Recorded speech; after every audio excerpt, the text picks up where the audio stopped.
coming to you live from Washington, D.C., one of 6 polling places in which Honduras can come out and cast their ballot for the presidential election. As you can see, we have a high voter turnout, very civil, but we have also seen some opposition to the election. This election hopes to put an end to the 5-month international confrontation that started with June 28th in the country of Honduras. Okay, Juan. Good morning. Could you please state your position? My name is Jorge Fuentes, and I am the president of the commission in charge of the elections in Washington, D.C. Just have a couple of brief questions for you. Around how many people do you have registered in the district of D.C.? Okay. We have right now approximately 2,000 persons or Hondurans ready to vote today. 2,000. In Washington, D.C. Washington, D.C.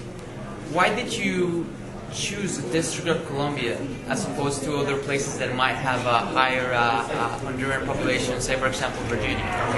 Actually, it's not only Washington, D.C. We have 6 cities in the United States, which include Los Angeles, New Orleans, Houston, Miami, New York, and Washington, D.C. These all are chosen because we had a change of address of all the Hondurans that state that now they live in the United States. So these are the most important cities for the Honduran community. Do you believe that the international community will recognize the elections? And if so, what does the future hold for Honduras? Okay, I'm very happy with the process right now. It's very transparent, and I'm sure that all the international community will accept the elections, and we'll see that Honduras is just a country that wants peace, justice, and democracy. And with a transparent process, I'm sure there's not going to be a problem that our next president will be. Why did you choose to come here and oppose the elections? Well, we feel that these elections are not taking place in the right conditions. I mean, there is repression, freedom of express is limited in Honduras, and the government currently has the de facto government. It's not a government that was chosen by the Honduran people. So we feel that these elections are not the right outcome for Honduras and do not solve the problems in Honduras that we have right now, the political issues that we have. Do you believe that the international community will eventually come out and recognize the elections? I would think that it's going to be divided by those who are in line with the United States, which has already said that they will recognize the elections.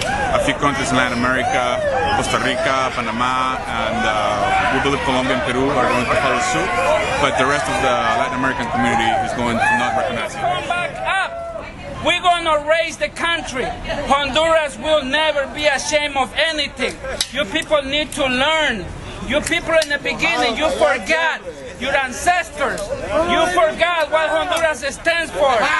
It's a free country. Aprender, hermano. Honduras tiene que ser un país libre, soberano, independiente. Es el único país en Centroamérica. Question for you. Why did you come out and vote, and what do you expect after the elections?